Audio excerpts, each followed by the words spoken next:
Et comment ne pas dire que la France, c'est toute une histoire quand on est ici et qu'on vit ici.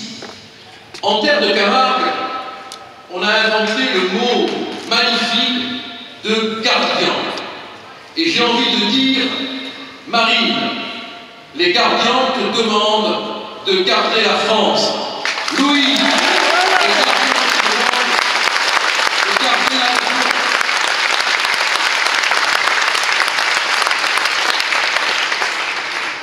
Quelle époque, quelle tragédie.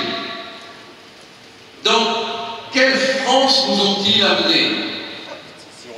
On tue nos enfants, et chacun d'entre nous a pu voir sur les réseaux sociaux tous ces visages de jeunes de 25, 30, 35 ans, 17 ans, 18 ans, au sourire éclatant et désormais éteint, assassinés en plein Paris. Nous avions tout dit, nous avions lancé l'alarme. On ne nous a pas écoutés, on nous a insultés, traités de xénophobes, d'islamophobes, de réactionnaires. Et chaque fois que nous disions « Attention, est-ce que vous êtes sûr que parmi les migrants il n'y a pas de terroristes ?» Je voyais M. Cazeneuve, éternel entrepreneur des pompes funèbres, se dresser sur sa petite virgule, venir m'insulter au Parlement en me disant qu'il n'y avait que des réfugiés chrétiens et que nous ne risquions rien. Quand on demandait qu'il y ait un contrôle aux frontières et que Marine se battait et que Louis se battait et que Marion et moi au Parlement nous battions, on nous insultait. Quand nous disions qu'il fallait se rapprocher de la Syrie, on nous insultait. Quand nous disions qu'il fallait se rapprocher de Poutine, on nous traitait quasiment de trafiquants de devises parce qu'une banque nous aurait aidé alors qu'on nous refuse ici tout financement. Quand on exigeait une discussion sur Schengen, la réduction de cette folie, on disait qu'on était des rabougris, des recroquevillés sur nous-mêmes.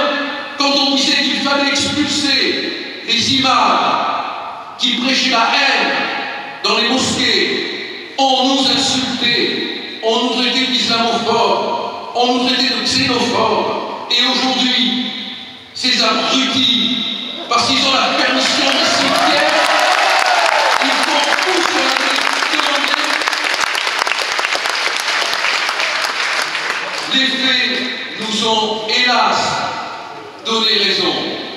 Et chaque fois que Marie s'est poumonnée à la tribune, dans des émissions de télévision, devant des vengeurs en nombre, des matraqueurs du micro, elle était malmenée, nous étions malmenés, et pourtant, s'ils nous avaient écoutés, peut-être que le drame serait arrivé, mais au moins on aurait pu se dire « Enfants de France, assassinés, vos gouvernants ont tout fait pour vous sauver, tout, alors qu'aujourd'hui ils ne sont capables qu'aller déposer des fleurs sur les tombes, des mots dans les cimetières et des lamentations dans les émissions de télévision.